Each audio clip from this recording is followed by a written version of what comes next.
Desde o início da pandemia, e já tem mais de um ano, as equipes do SAMU 192 têm trabalhado sem parar para atender chamados de pessoas com problemas de saúde e precisam ser levadas para hospitais.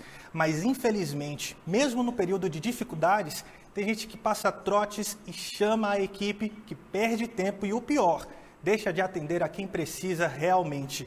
E nesses momentos, um atendimento rápido e preciso pode salvar vidas. É assim, quando o chamado pelo telefone se transforma em uma ocorrência, a preocupação dos profissionais do SAMU 192 é de sair o mais rápido possível. Uma rotina de diferenças em cada situação. E nesse momento ainda de pandemia do coronavírus, o atendimento não para. Média de 300 ligações por dia. E pelo menos 50 delas precisam do apoio das ambulâncias. Boa parte é por causa da Covid-19, que trouxe também mais desafios. Hoje nós temos atendido bastante pacientes, não só em casa, mas o número de transferências também era uma coisa que a gente fazia pouco e hoje a gente faz um número muito grande de transferências de uma unidade para outra, né? Pacientes que estão em casa e que a gente precisa levar para a unidade hospitalar. Com a dedicação e os desafios enfrentados pelo SAMU 192 todos os dias, tem ainda uma situação cansativa no dia a dia. O número de trotes passados, mesmo em um ano de pandemia. No mês passado, foram 1.200 ligações enganosas que chegaram aos ouvidos dos atendentes. As ambulâncias foram aos locais para chegar lá e perder o tempo tão valioso para outras pessoas. O pessoal ainda liga para cá, quando na verdade não havia necessidade de estar ligando, ainda usa o serviço de forma errada, ainda passa muito trote, né? A gente percebeu uma redução, mas ainda acontece muito trote.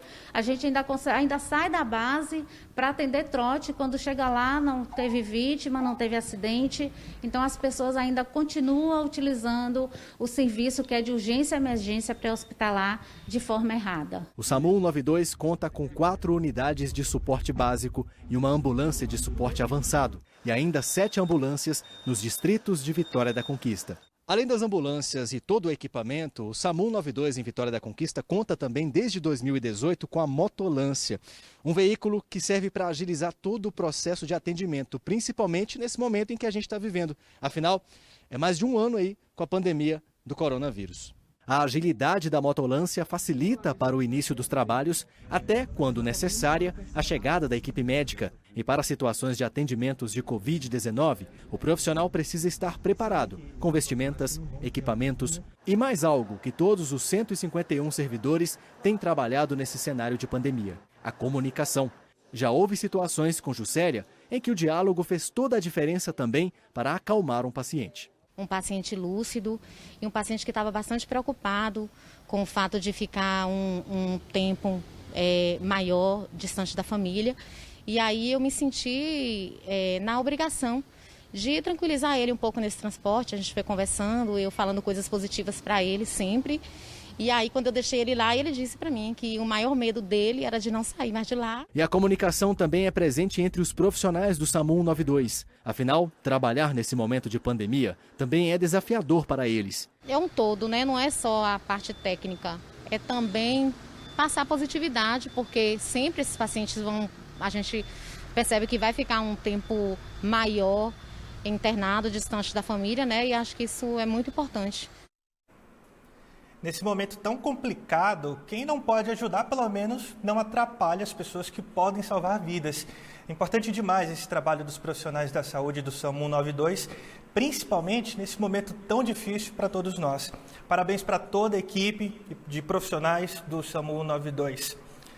Um homem foi preso em Tremedal. Ele é acusado de matar a esposa na noite de ontem, na zona rural do município. Maria Novaes de Alcântara, de 62 anos, foi morta a pauladas. O marido da vítima fugiu depois do crime, mas policiais de Tremedal conseguiram localizar o acusado, que foi trazido para o DISEP aqui de Vitória da Conquista. Mais uma pessoa morreu vítima da Covid-19 em Vitória da Conquista. Um homem de 77 anos, morador do bairro Patagônia.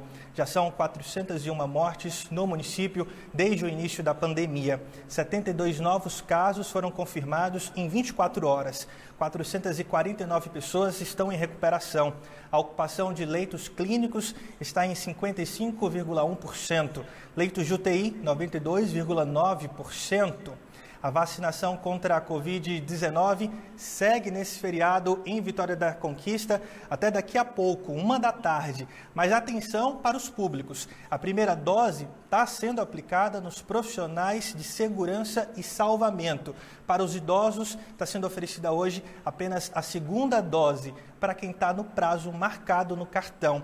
A repórter Ariela Bonfim está num ponto de vacinação e tem mais informações para a gente.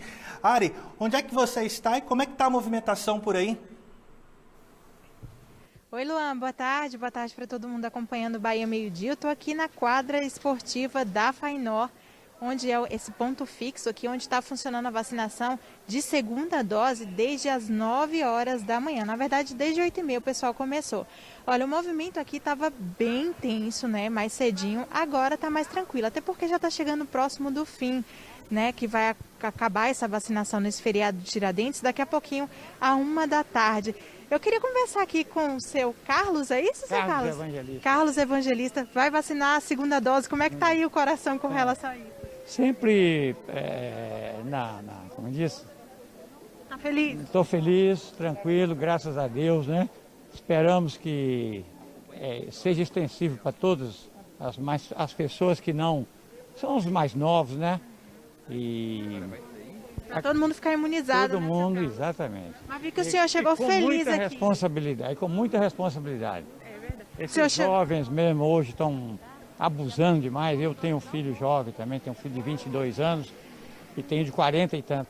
Sejamos felizes e o Brasil cresça mais ainda. Muito bem, vamos deixar o senhor tomar sua segunda dose, ficar imunizado aí. Tá feliz, seu Carlos chegou aqui alegre hoje, falando inglês com todo mundo aqui, viu? Olha só, pessoal, aqui na quadra da Fainor e também no drive-thru e no comando de polícia ali perto do antigo aeroporto, no drive-thru, está funcionando a segunda dose. Mas hoje, mais cedo, das 10 horas da manhã até o meio-dia, policiais militares, civis, federais, penitenciários e do Corpo de Bombeiros, além de guardas municipais e de trânsito, a partir de 50 anos, foram vacinados no auditório da Secretaria Municipal de Saúde, ali na rua Lions Club. Então, por lá, a vacinação começou às 10 da manhã e foi até o meio-dia, encerrou agora há pouco. A gente lembra que nesse feriado, dose e primeira dose para esses profissionais. Aqui encerra daqui a pouquinho, à 1h. E o dos profissionais de segurança e salvamento já encerrou ao meio-dia. Segundo a prefeitura, na nota que eles divulgaram, eles disseram que para retomar a vacinação de primeira dose do grupo prioritário dos idosos, a Secretaria Municipal de Saúde está aguardando a reposição de doses, o que ainda está sem previsão. Então a gente não sabe se amanhã vai ter a aplicação de primeira dose aqui no município. Viu, Luan? Volto contigo. Tá certo, Ari, muito obrigado. Daqui a pouco a gente volta a se falar. Mais 3 mortes registradas por Covid-19 em Jequié. Uma mulher de 87 anos com histórico de doença renal crônica e hipertensão arterial. Um homem de 80 anos com histórico de diabetes e hipertensão. E uma mulher de 49 anos sem histórico de doença pré-existente. Já são 280 mortes no município desde o início da pandemia. No boletim divulgado pelo município, 86 novos casos foram confirmados na Cidade Sol. A quarta-feira amanheceu com céu nublado em Vitória da Conquista, com garoa em alguns momentos. Vamos dar uma olhada como é que está o tempo agora. Imagens gerais da cidade, a gente vê aí o tempo nublado em Vitória da Conquista. Agora faz 23 graus na cidade. Aquelas nuvens aí, tem previsão de chuva, o tempo está friozinho. Ontem até choveu em alguns pontos da cidade e a gente vê agora como fica o tempo até sexta-feira.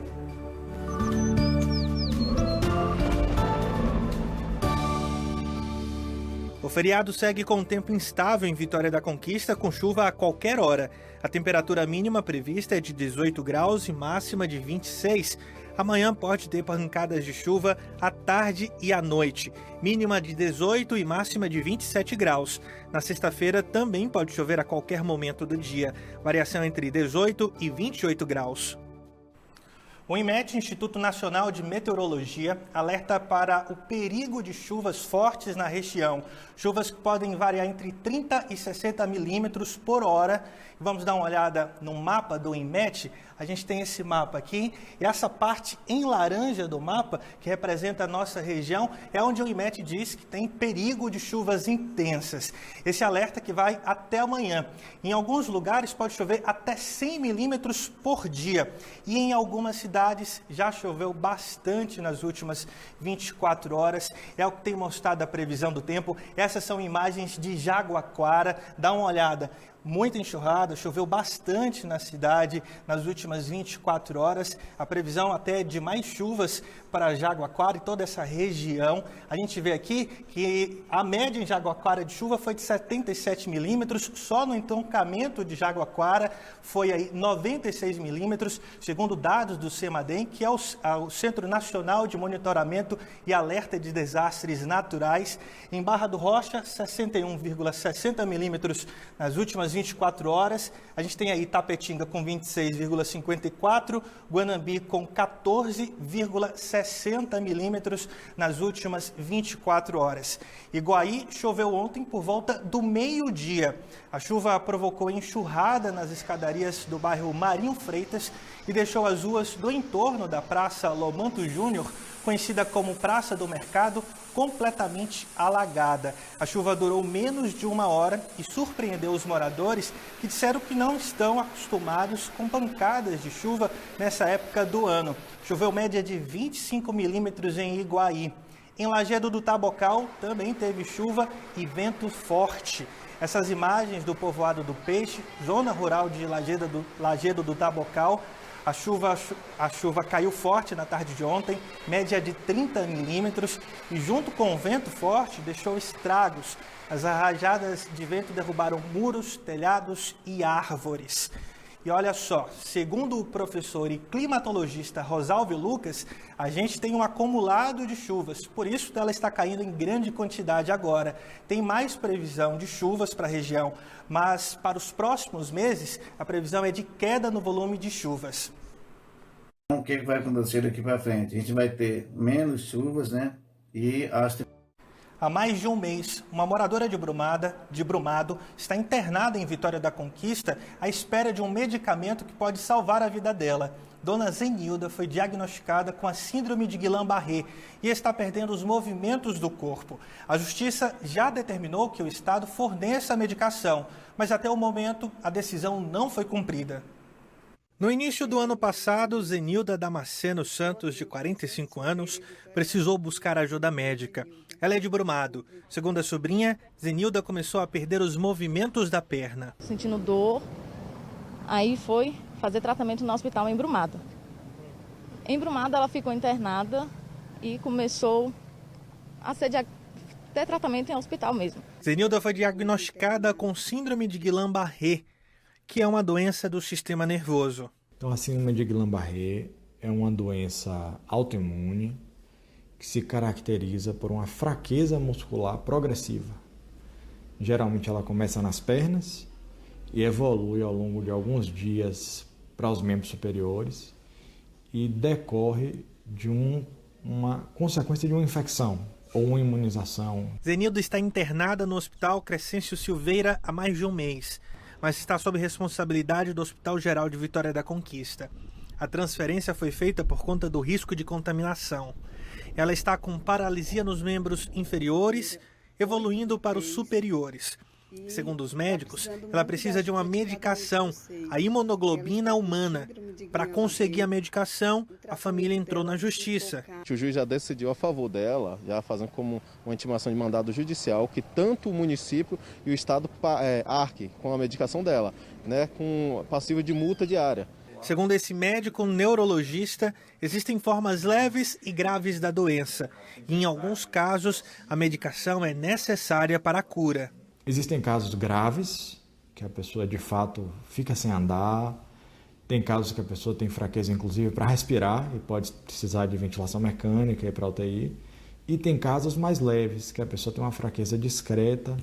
E nesses casos leves, que tem só sintomas sensitivos ou uma fraqueza discreta, às vezes não requer tratamento.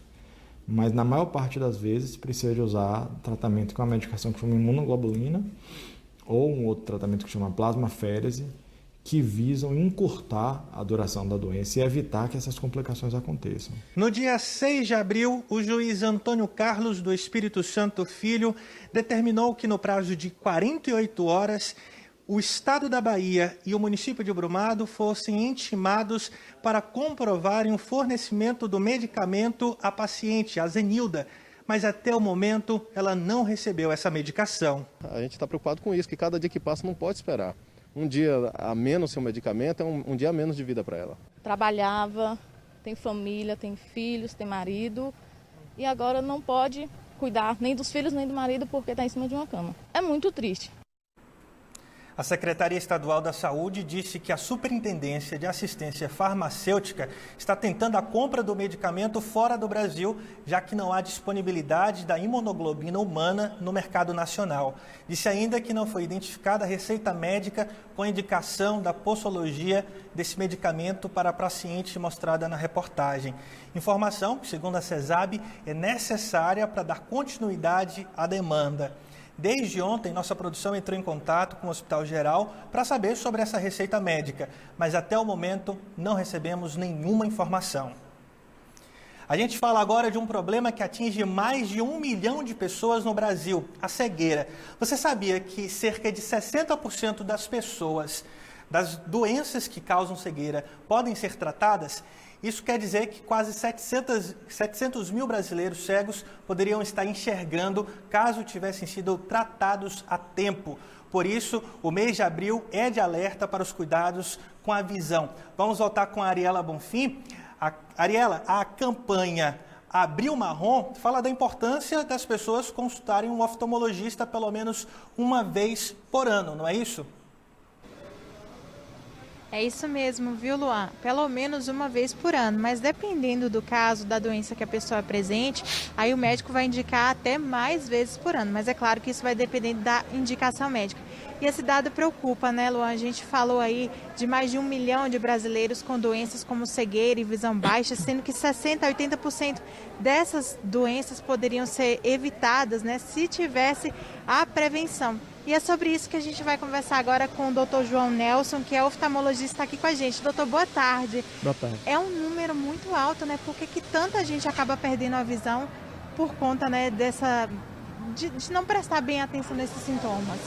Exatamente. A nossa visão é muito importante. A gente tem que ter um cuidado de fazer consultas uma vez por ano, principalmente que tem doenças evitáveis.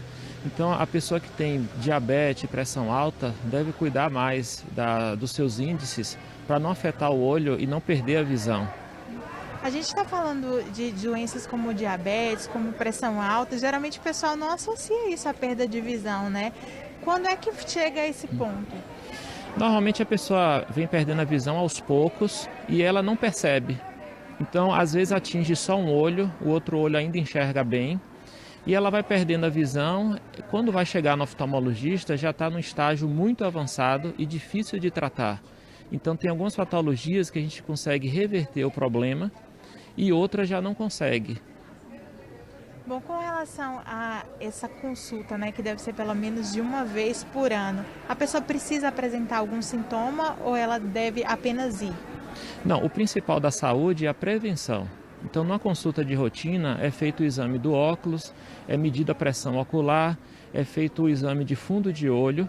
A partir daí, a gente faz o diagnóstico.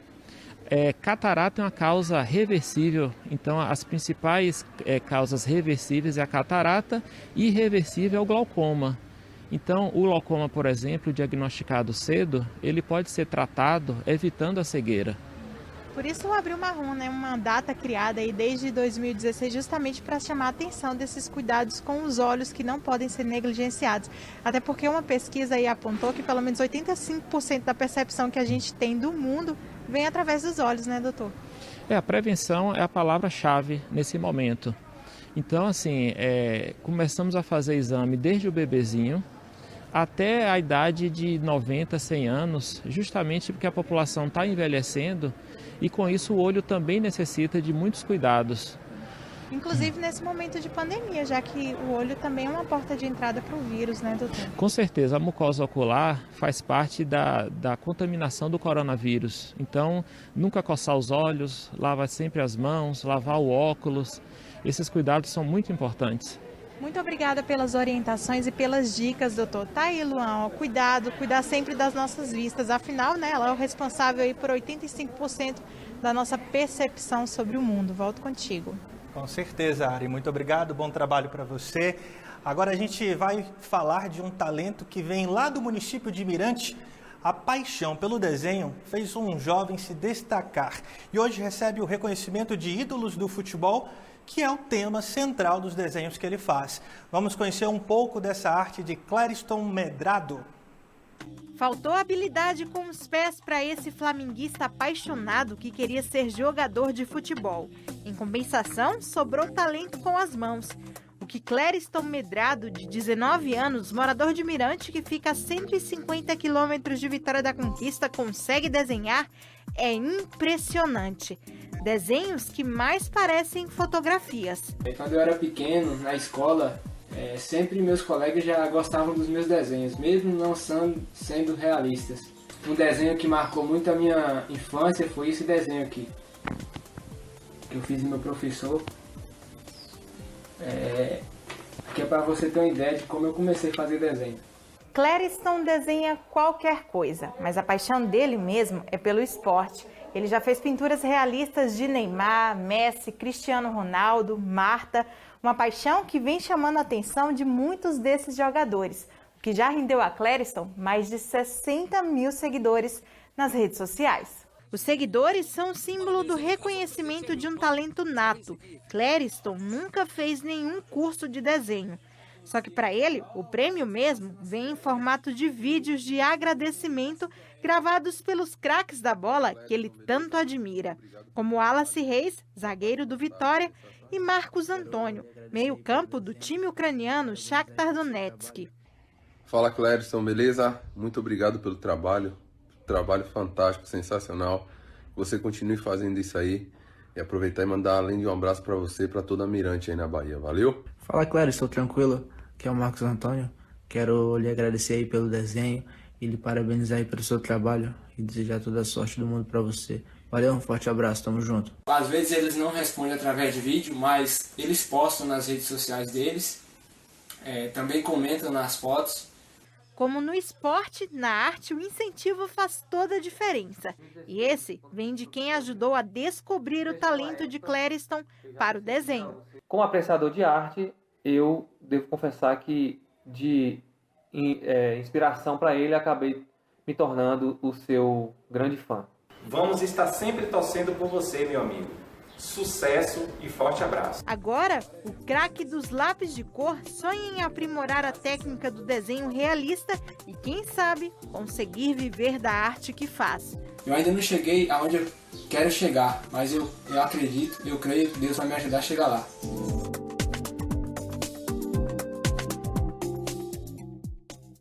Vai conseguir, sim. Excelente trabalho, um desenho bem realista, não é? Muito bom. Parabéns, Clériston. Continue forte e firme aí nos seus sonhos. Abraço para o pessoal de Mirante. E a gente dá uma olhada agora como é que está aqui o movimento na Luiz Eduardo Magalhães. Movimento bem tranquilo, de feriado. A gente vê aí agora, o céu está até fechado mais para trás, a gente consegue observar, 25, 23 graus é a média, movimento tranquilo, aí está perto de onde está acontecendo a vacinação, por isso a gente vê alguns carros ainda circulando por aí. E o Bahia Meio Dia volta depois do intervalo com as notícias do estado. Boa tarde para você.